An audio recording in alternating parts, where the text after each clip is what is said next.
Sir मेरा नाम पवन कुमार सिंह है सर। आपसे 5 साल पहले 6 साल पहले मिला था कॉलेज में मेरठ। सर आपसे बात हुई मैं पूरा जानता हूँ। बोलो बोलो। सर एक डिलेमा में आदमी है सर। जैसे हम लोग बताया गया है रिलीजियस जो भी चीज़ें होती हैं, मैं डिफाई करता हूँ उन सब चीज़ों को। ये idol worship and all this, पूजा करना किसी फॉर्म में, क्योंकि हिंदू फैमिली सर घर वाले इसको एक्सेप्ट नहीं करते। जब स्पिरिचुअलिटी की बात करते हैं तो उसे एक रिलीफ मिलता है, लगता है साइंटिफिक है, कुछ चीज़ें हैं मतलब जो एग्जिस्ट करते हैं। सर रिलीजियस होना और स्पिरिचुअल होना सर कितना अलग है या कितना एक है सर? नहीं, अलग है नहीं, कुछ भी अलग नहीं है, दोनों को अलग बना दिया गया है। कुछ भी अलग नहीं है, बस अब ये है कि जो रिलीजन शब्द है वो थोड़ा मलिन हो गया है। आध्यात्म शब्द अभी भी साफ सुथरा है, अन्यथा दोनों में कोई विशेष अंतर नहीं है। हाँ, अब चूंकि अंतर बन गया है तो मैं अंतर को स्पष्ट किए देता हूँ। धर्म समझ लो तौर तरीकों की बात है, कुछ ऐसी व्यापक विधियाँ, जीने के कुछ ऐसे तौर तरीके जो तुमको शांति की ओर, सत्य की ओर ले जाएं। और आध्यात्मिकता है सीधे सीधे सत्य को समर्पित हो जाना, रास्ते की तौर तरीकों की परवाह ही मत करना। फिर ये कह देना कि तौर तरीके स्वयं विकसित होंगे, हमें किन्हीं भी प्रचलित तरीकों का अनुगमन करने की ज़रूरत नहीं है। ये आध्यात्मिकता है, दोनों एक ही बात है। इसको ऐसे भी कह सकते हो कि स्वधर्म का पालन आध्यात्मिकता है। आज आप जिसको धर्म कहते हो वो परधर्म है। वो धर्म आपको किसी ने उठा के दे दिया है, वो धर्म आपको आपके पूर्वजों ने दे दिया है कि भाई धर्म का मतलब होता है ये करो, ऐसे जियो। वो परधर्म हुआ। जब आप अपने ध्यान से और विवेक से स्वधर्म का अनुसंधान करो तो वो आध्यात्मिकता कहलाती है। तो कोई अंतर नहीं है, आध्यात्मिकता भी धार्मिकता ही है। सर इससे हुआ ये है कि आइसोलेट हो गया है इंसान, अब वहाँ बैठने का मन नहीं करता जहाँ ऐसी फालतू बात है। हाँ बिल्कुल। तो उसका क्या उपाय है सर, कैसे हम उसको मत बैठो वहाँ, घर के पेरेंट्स बता रहा हूँ, मत बैठो वहाँ। आध्यात्मिक व्यक्ति किसी दबाव में, जोर ज़बरदस्ती में आता ही नहीं है, वो राजा होता है।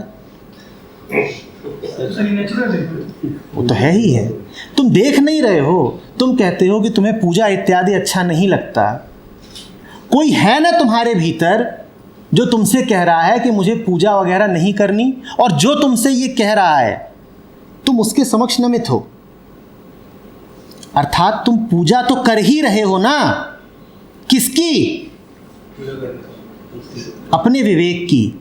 यही आध्यात्मिकता है। मैं अपने विवेक के समक्ष समर्पित हूं, आत्मा जो बोलेगी उस पर चलूंगा। ये पूजा ही तो कर रहे हो, और क्या कर रहे हो? ये आरती ही तो उतार रहे हो। मूर्ति की नहीं उतार रहे, अपनी उतार रहे हो, एक ही बात है। तुम ही तो ब्रह्म हो। अंतर क्या है? तो इसमें कहीं से ग्लानि पालने की या अपराधी महसूस करने की जरूरत नहीं है।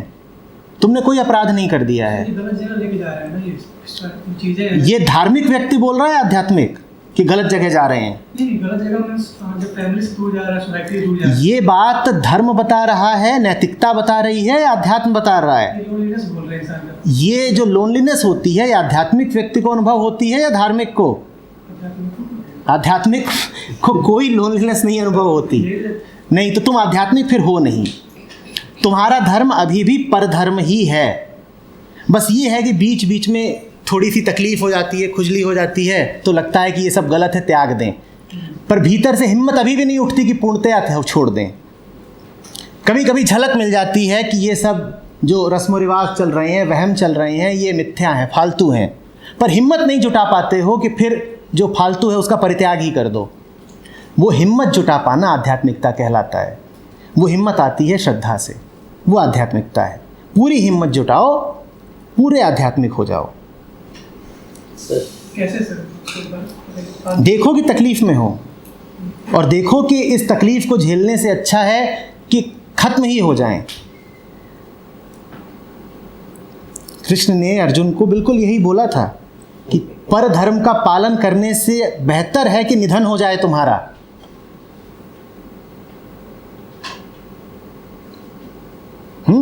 स्वधर्म का पालन करते हुए अगर मौत भी हो जाए तो अर्जुन बहुत अच्छा है।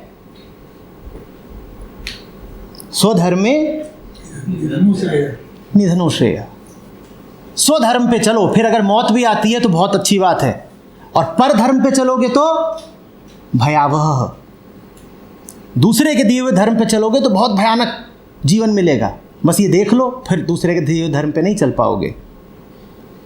और स्वधर्म ही आध्यात्मिकता है। सर, आपने बोला था कि जो हो रहा है वो होकर रहेगा और आगे भी होता रहेगा, आप उसको कंट्रोल नहीं कर सकते, चेंज बदल नहीं सकते। तो अरे मैंने ऐसा कब बोला, क्या बोला? एक तो मैं बड़ा घबरा जाता हूँ जब मेरी ही बात मेरे ऊपर आती है। नहीं, ऐसा आपने कहा कि जो जैसे पेड़ है, फल है, अपने आप पकेगा तो गिर जाएगा, उतना ही कहा और उसके आगे नहीं कुछ कहा। तो मैं ये जानना चाह रहा हूँ कि मनुष्य सबसे इंटेलिजेंस है एनिमल, तो उसका क्या एग्जिस्टेंस है इस प्रकृति में, इस संसार में? उसका क्या आगे है उसके कंट्रोल में क्या है? क्यों जानना चाह रहे हैं? जैसे आपने बताया नहीं, क्यों? आपको पता चल जाए कि आदमी के नियंत्रण में क्या है तो आप क्या करोगे? एग्जिस्टेंस, अस्तित्व क्या है ये? आप बैठे हो यहाँ, हम सब लोग बैठे हैं, आप ये क्यों पूछ रहे हो अस्तित्व क्या है? ये यही अस्तित्व है और कुछ नहीं अस्तित्व है। आप हो, मैं हूँ, ये मेज़ है, ये पड़ोसी है आपका, वो बैठे हैं, यही अस्तित्व है।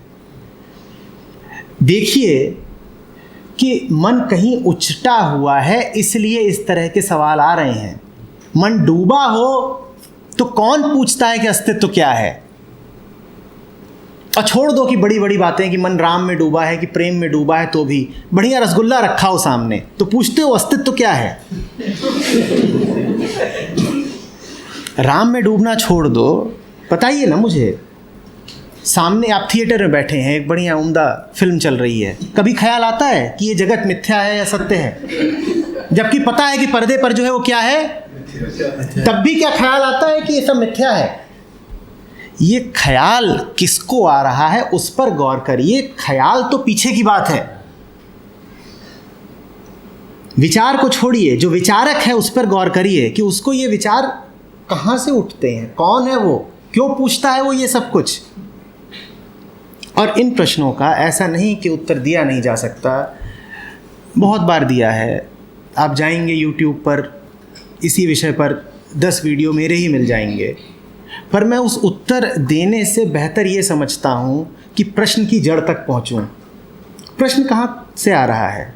उत्तर तो लाखों हैं, पर क्या कोई भी उत्तर आपको शांत कर पाएगा? प्रश्न की जड़ तो बची रह जाएगी ना। एक प्रश्न काटेंगे, उस जड़ से दूसरा प्रश्न उगाएगा, और प्रश्नों का कोई अंत है? मन की दौड़ का, चंचलता का कोई अंत है? 1000 सवाल उठेंगे।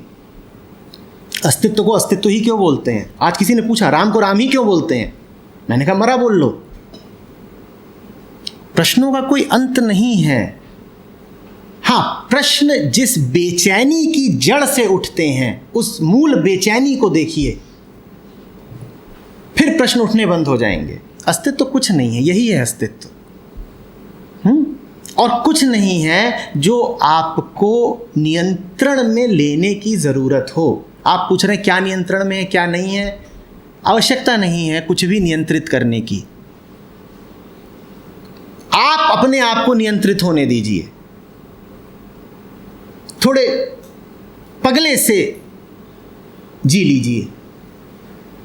और जीवन में जब तक वो मदहोशी नहीं है, वो सुरूर नहीं है, कुछ ऐसा नहीं है जो सर चढ़ के नाच रहा हो बिल्कुल, जिसने आपको नियंत्रित कर रखा हो, तब तक जीने में कोई मज़ा नहीं है। तब तक जीवन बस यही रहेगा, पालने से अर्थी तक की यात्रा, बड़ी सहमी सहमी सी, लजाई लजाई सी, डरी डरी सी, सतर्क सधी हुई, ऐसी यात्रा करनी है।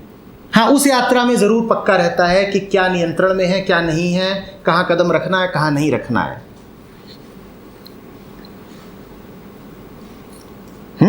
आप तो आविष्ट होने दीजिए अपने आप को।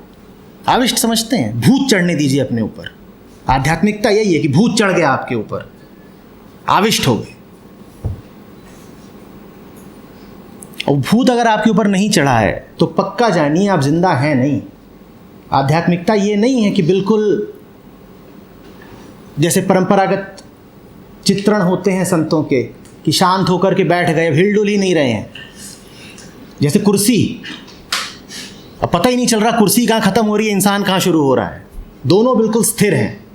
वो स्थिरता कभी शरीर की हो नहीं सकती। चित्रित करने वालों से भूल हुई है। शरीर का काम तो नाचना है, शरीर तो नाचेगा।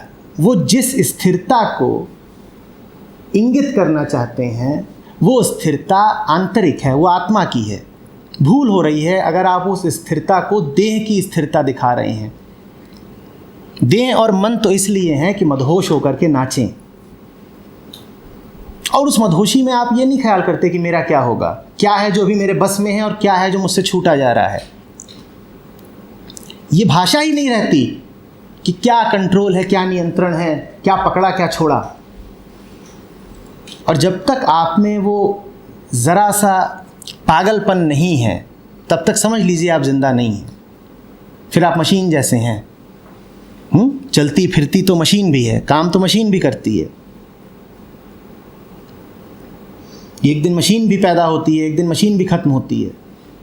कुछ होता है जो आदमी में और मशीन में भेद रखता है, वो यही है, एक नशा, थोड़ा सा सुरूर।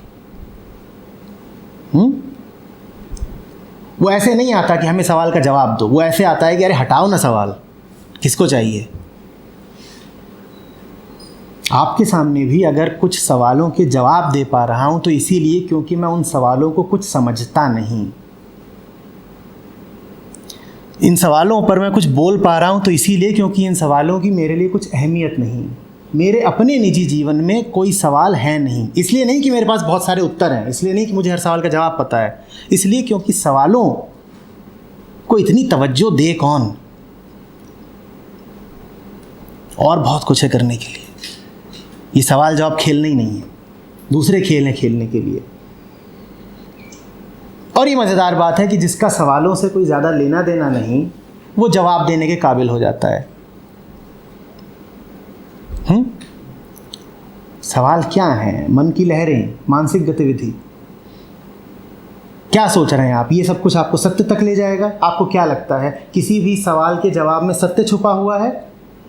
कभी नहीं होगा ऐसा।